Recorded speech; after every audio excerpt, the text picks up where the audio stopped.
弟兄姊妹，你哋好。今日繼續分享恒心，題目係心如止水怎麼辦？心如止水呢，成語嘅出處呢相當正面，形容呢心裏平靜，唔受外界嘅影響。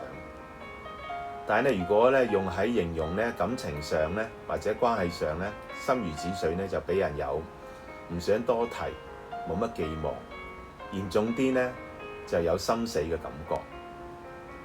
我哋呢個月唔係講心動嘅咩？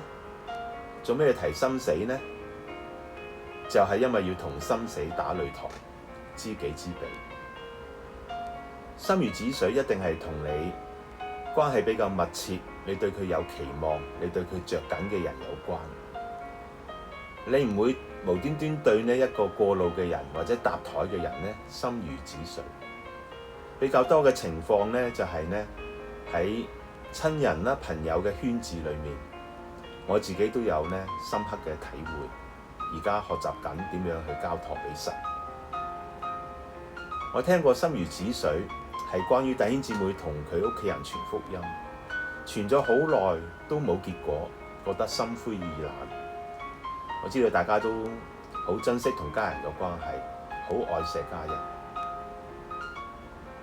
大家唔好去放棄。冇灰心。我識得一個老牧師，佢後生嘅時候呢，成日同佢嘅姨婆傳福音，傳咗好耐好耐。越傳福音呢，佢嘅姨婆呢就越信自己嗰套嘢，去燒香啦，將動物放生啦。後來呢仲走去齋堂食齋，令佢好挫敗、好灰心，驚再講落去呢，姨婆呢會走去施孤恩。於是呢，佢呢就冇再講福音，但係依舊去關心，抽時間去探姨婆。好多年之後，有一日，姨婆同佢講：我都要信你所信嗰個耶穌。原來呢，佢過去所講嘅福音，姨婆都有聽到。不過呢，時候未到。更加重要呢，就係呢位牧師一直用行動嚟到證明呢，佢所講耶穌嘅愛。令到姨婆終於心動。傳福音係一種愛嘅關係，千祈唔好心如止水，要心動再加上行動。我哋好重視同弟兄姊妹嘅關係。當你着緊嘅人有啲嘢勸極都依然故我，無論你點講，佢都聽唔入耳，冇絲毫嘅改變，令你失望，令你心如止水。喺你心死之前呢，你試下求神俾你知道係乜嘢原因。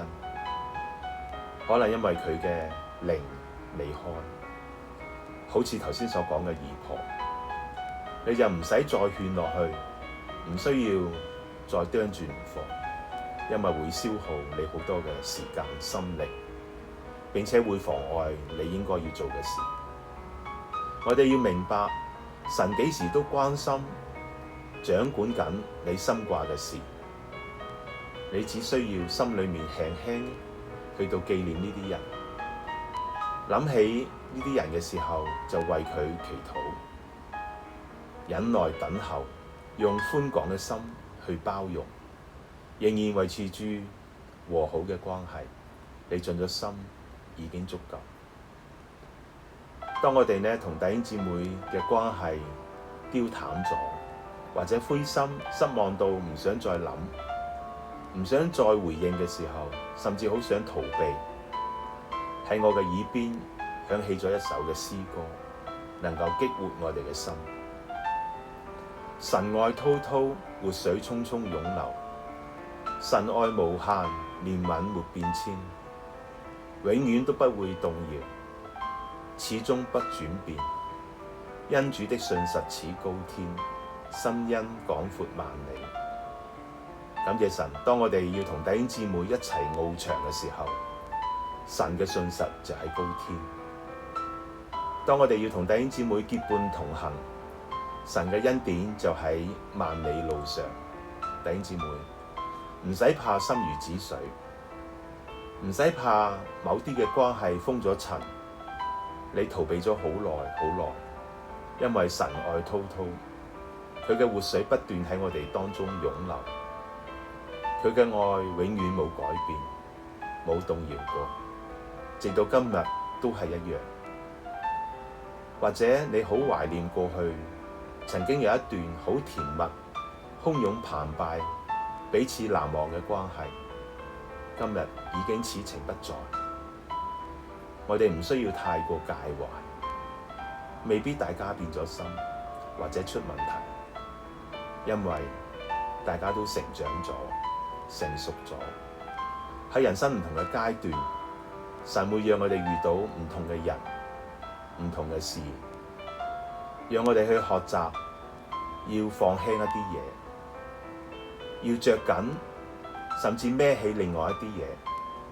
只要大家用寬廣嘅心去睇呢件事，即使以後唔會再有咁甜蜜、咁洶湧澎湃嘅關係，喺大家嘅心裏面呢，都唔會留下一根刺，只有美好嘅回憶，默默咁彼此祝福，享受新嘅關係，享受細水長流嘅關係。